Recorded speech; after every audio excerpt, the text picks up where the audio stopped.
찬송가 543장 찬송하겠습니다.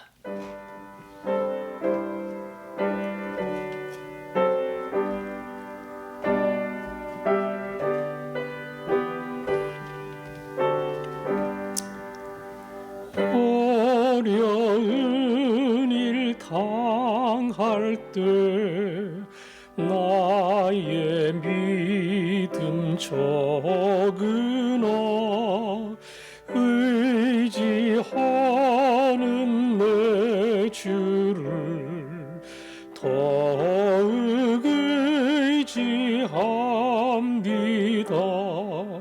세월 지나갈수록 의지할 것뿐일세. 무슨 일을 당해도 예수 의지합니다. 성령께서 내 마음 밝히 비춰주시니 인도하심 따라서 주만 의지합니다. 세월 지나갈수록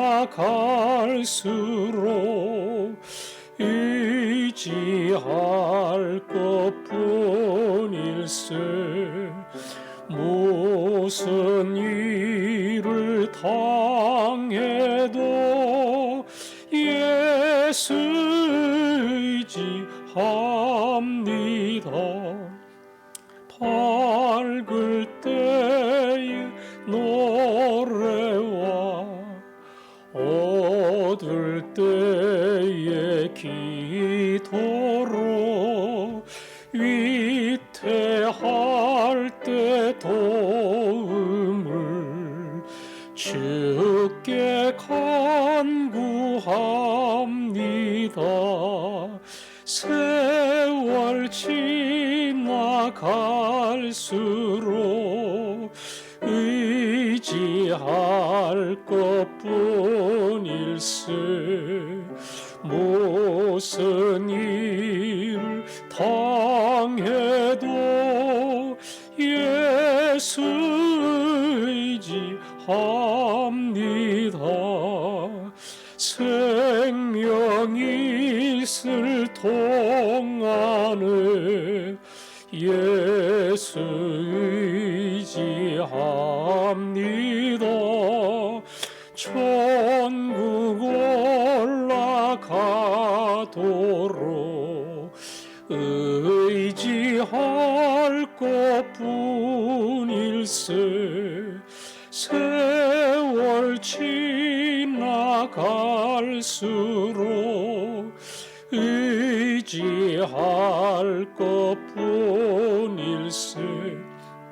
무슨 일을 당해도 예수 의지합니다.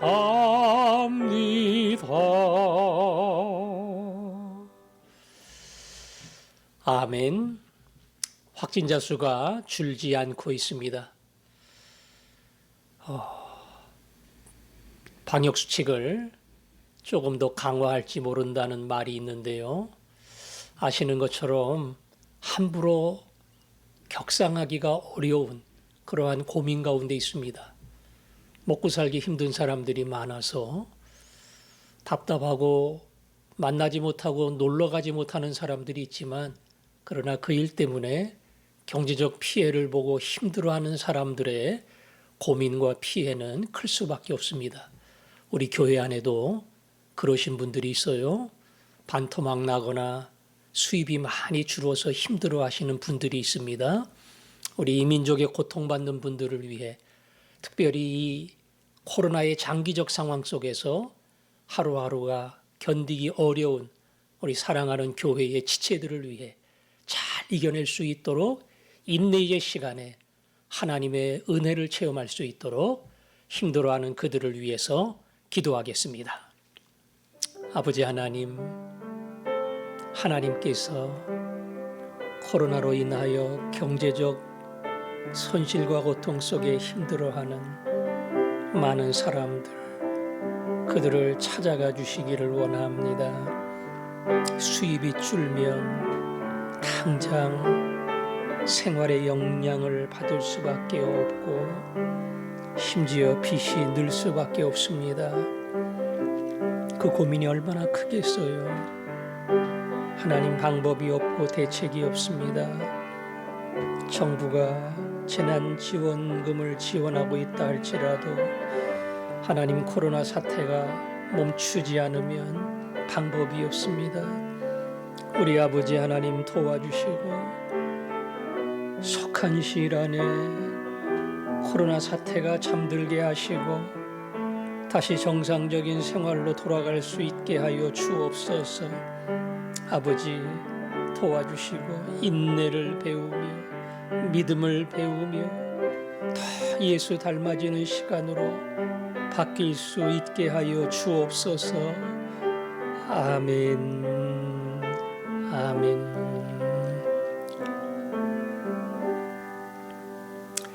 아버지 하나님, 멈추지 않는 코로나 사태로 말미암아 경제적 타격을 받고 힘들어하는 많은 국민들이 있습니다.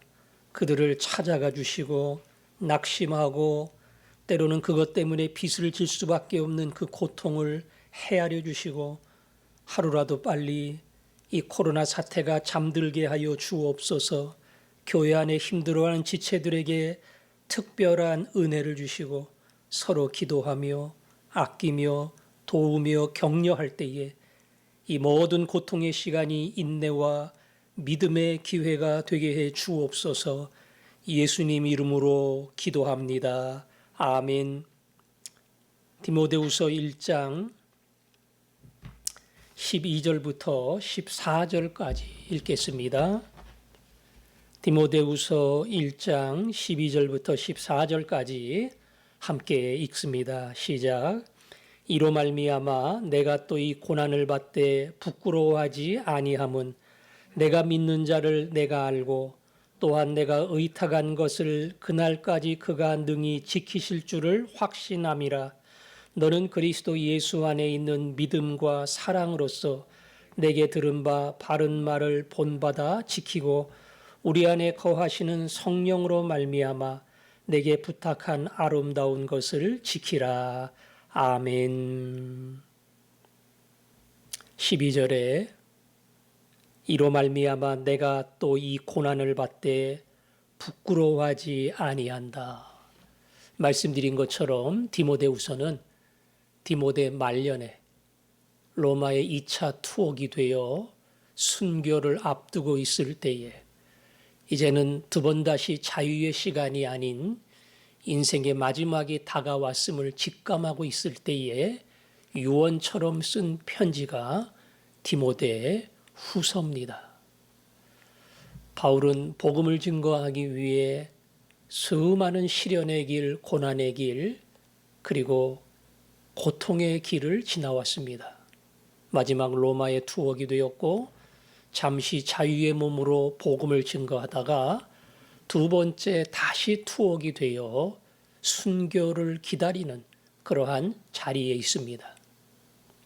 바울이 자기의 인생을 되돌아보면서 내가 이렇게 수고해서 수많은 곳에 교회가 세워지고 어디를 가도 바울 그러면 바울은 많은 곳에 교회를 개척한 하나님의 종이요 선지자야. 그 교회들이 계속 부흥을 하면 바울이 갈 때마다 우리 교회 세우신 우리 교회 개척 목사님 오셨다고 환영해주고 대접해주고 그러지 않겠어요? 고생한 보람이 있죠. 바울이 복음을 위해서 수고하고 애쓰고 인생을 던진 그러한 보람이 있어요. 그런데 바울의 말년은 그렇게 되지 않고 복음을 증거하고 많은 곳에 교회를 세웠지만 결국 로마의 옥중에서 최후를 맞이하게 됩니다. 우리는 교회 사과를 통해서 바울은 목배임을 당함으로 인생을 마무리했다. 이렇게 알고 있습니다. 그런 자기 인생의 마지막 장면을 보면서 내가 과연 성공한 것일까? 그렇게 수고하고 애쓰고 달려오면서 나는 바른 길을 갖고 값 있는 길을 갖고 성공적인 길을 갖는가? 이런 것에 대한 회의가 생길 수 있어요. 자기 인생 평가에 대해 여러 가지 갈등과 고민이 생길 수 있어요. 그런데 바울이 한 말이 뭡니까? 고난을 받지만 부끄러워하지 않는다. 얼뜻 보면 인생 마지막에 다 망가지는 것 같고 실패하는 것 같고 그리고 말 그대로 모든 것이 다 허물어지는 것처럼 보이지만 그런 고난의 마지막을 맞이하지만 나는 조금도 후회스러운 것이 없다. 미련이 없다. 그리고 내 살아온 인생에 부끄러움이 없다. 그렇게 이야기합니다. 그렇게 이야기하는 이유가 뭡니까? 내가 믿는 자를 내가 알고 내가 믿는 하나님, 내가 믿는 예수님, 그분을 내가 안다는 겁니다. 그분을 알기 때문에 이 고난 가운데 있더라도 나는 조금도 부끄러워하거나 주저하거나 그것 때문에 한탄할 이유가 없다는 거예요. 왜? 그분을 알기 때문에 그렇다는 겁니다. 오늘 본문은 그분이 어떤 분인가 하는 것을 자세히 설명하지 않았지만 그 다음에 보면 또한 내가 의탁한 것을 그날까지 그가 능히 지키실 줄을 확신함이라. 내가 의탁했다. 뭘 맡겼다는 건데요. 그날까지 언제까지인지는 모르겠지만 지키신다. 본문에는 여러 가지 의미가 있을 겁니다. 그러나 바울이 예수님 만나고 박해자에서 예수의 종, 전도자가 되지요. 그리고 남은 한평생을 복음을 위해 사는 자가 됩니다. 그날부터 고난의 길이 시작이 된 거예요. 그가 이방을 위하여 얼마나 많은 고난을 받아야 할지를 내가 그에게 보이리라. 예수님 만나기 전까지는 짱짱했습니다. 대단했습니다. 어디를 가도 어깨에 힘주고 바울이야 이렇게 할 만큼 자기 인생에 당당했습니다. 그러나 예수를 믿고 난 다음에 그에게 복음을 위한 고난이 시작이 됐습니다.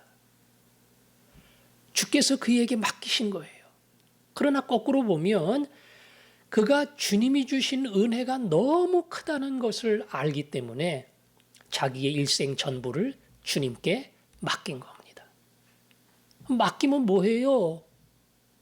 고난만 찾아오고 힘든 일만 찾아오고 수많은 위험의 골짜기를 죽음의 골짜기를 지나와야 하는데 근데 미련 없다는 거예요. 아쉬움 없다는 거예요. 나는 내가 믿는 예수님이 누군지를 알아. 그분을 위해서 이렇게 하는 것 자체에 조금도 후회함이 없어. 왜? 그분은 내 인생 전부를 바쳐도 미련이 없을 만큼 그렇게 소중한 분이야. 무엇보다 내가 그분께 맡기면 그분은 내가 맡긴 일을 끝까지 책임지시는 분이야. 그날까지. 언젠지는 모르겠어요. 내가 죽는 그날까지. 혹은 먼 미래 주님이 오시는 날까지 그분은 모든 것을 책임지시는 분이다. 따라서 현실은 고난이고 현실은 실패처럼 보이지만 하나님을 알고 예수님을 알고 그분이 그 모든 것을 주장한다는 사실을 내가 믿기 때문에 주어진 현실 앞에 낙심하는 자가 아니라 이 고난 속에서 부끄러워하지 아니하고 당당하게 나가는 자가 된다. 오늘 이 말씀은 간단히 말하면 이 현실은 네로의 치하에 있고 믿는 자들이 시련과 고난과 그리고 죽음의 길을 가지만 내 뒤에는 네로와 비교할 수 없는 거대한 빽이 있어. 땅의 권세를 덮고도 남음이 있는 하늘의 권세, 하나님의 권세, 예수님의 권세. 그분이 이 땅의 모든 역사를, 인생의 걸음을 주장을 하시는 분이야. 내가 그분을 알고 그리고 그분을 위해서 무엇을 맡기면 그분은 그것을 알고 끝까지 책임지시는 분이야. 사람이 볼 때는 실패자고 그리고 뭔가 뜻을 이루지 못한 자처럼 보이지만 하나님이 알아주시고 하나님이 믿어주시면 난 이미 성공한 사람이야. 하나님은 내가 맡긴 모든 것을 끝까지 책임지시는 분이다. 그분이야말로 진정한 우주의 왕이기에 이 땅에 어떠한 사람, 어떠한 황제가 나를 괴롭힌다 할지라도 나는 조금도 패배한 자가 아니다. 그런 고백이 이 12절 안에 담겨 있는 겁니다. 간증이지요. 간증입니다. 그리고 디모데를 향해서 이야기하지요. 너는 그리스도 예수 안에 있는 믿음과 사랑으로서 내게 들은 바 바른 말을 본받아 지키고, 바울에게 들은 바른 말 밑에 보니까 건전한 말 그랬죠. 예. 바울이 목회에 대하여 알려준 수많은 목회의 경험과 조언들, 그것을 잘 듣고 목회 얘기를 따라오는 사람이 되어야 한다. 단 그것은 그리스도 예수 안에 있는 믿음과 사랑으로서 가능하다. 물론 인간적인 노력과 헌신이 있어야 되지만 예수님을 붙들고 예수님께 사랑을 배우고 그 은혜를 알 때에 내가 가는 고난의 길을 너도 갈 수 있지. 그 사랑, 그 은혜, 그리고 그분을 향한 믿음이 없이는 이 길을 갈 수 없어. 예수님 꼭 붙들고 내가 너에게 알려준 이 목회의 길을 너는 따라오는 자가 되라. 그리고 14절에 말하지요. 우리 안에 거하시는 성령으로 말미암아 내게 부탁한 아름다운 것을 지키라. 바울이 디모데에게 부탁한 것이 많이 있는데 그 핵심은 복음과 함께 고난을 받으라는 겁니다. 다시 말하면 고난이 찾아오더라도 짊어지고 복음을 전하는 자가 되라. 그것이 바울이 디모데에게 부탁한 내용의 핵심입니다. 바울은 말을 합니다. 너 나 흉내내서 나 따라 하려면 내가 갔던 이 고난의 길, 이 길을 너도 갈런지 모른다. 지금은 괜찮은 것 같지만 가면서 점점 더 목회가 힘들어지고 복음을 증거하는 일에 수많은 제약이 따르고 박해가 따를 것이다. 그러나 나는 지나온 이 길에 대한 조금의 후회도 없다. 그래서 내가 이 목회의 모든 경험을 너에게 전달을 한다. 그리고 내게 부탁한다. 너도 나와 함께 복음의 전파자가 되어 내가 너에게 부탁한 이 일을 짊어지고 생명을 전하는 자가 되라. 바울은 이제 한 세대를 끝나고 갑니다. 그리고 그 다음 세대의 예배소 교회를 목회하는, 쉽게 말하면 후임 목사가 디모데입니다. 전임자가 개척을 하고 그 교회를 세우느라 노력을 많이 했습니다. 그리고 그 교회를 목회하면서 부흥시키면서 거기서 큰 교회 만든 장본인으로 남는 게 아니라 또 다른 순회 선교사로 또 다른 도시 계속 새로운 곳으로 옮겨갑니다. 그 기초 위에 예배소 교회가 자라갔고 많은 장로들이 세워졌고 거기에 디모데가 후임 목사로 왔습니다. 내가 이 길을 갔는데 너도 내가 간 동일한 길을 가는 신실한 그리스도의 종이 되기를 원한다. 고생 내가 다 했으니까 너는 그냥 든든해진 교회에서 편안히 목회하면 돼. 그거 아니야. 복음을 증거하는 것 자체가 세상에서는 수많은 반대, 급부가 있고 바람이 있고 세력이 있어. 그걸 항상 각오하고 복음 안에 깨어있고 복음을 전하고자 하는 이 헌신자, 희생자의 자세가 안 돼 있으면 얼마든지 넘어질 수 있다. 한마디로 내가 복음을 위해 고난을 받은 것처럼 너도 동일한 길을 가야 한다. 내가 이 길을 갈 때 인생의 가치를 느낀 것처럼 너도 동일한 가치와 여기서 기쁨을 얻으리라. 이것이 디모데를 향한 바울의 권면이었습니다. 뭐 이런 길을 가고 싶은 사람이 누가 있겠어요? 그게 진리라면, 그게 주님이 원하시는 일이라면 제가 얼마든지 손해를 감수하고 내 것을 희생할 수 있습니다. 이 믿음을 가지고 사는 사람이야말로 사역이 끝났을 때, 인생을 마감했을 때 가장 뿌듯한 감사와 기쁨이 있을 겁니다. 그런 감사, 그런 기쁨으로 여러분을 채워주시기를 주님의 이름으로 축원합니다. 기도하겠습니다.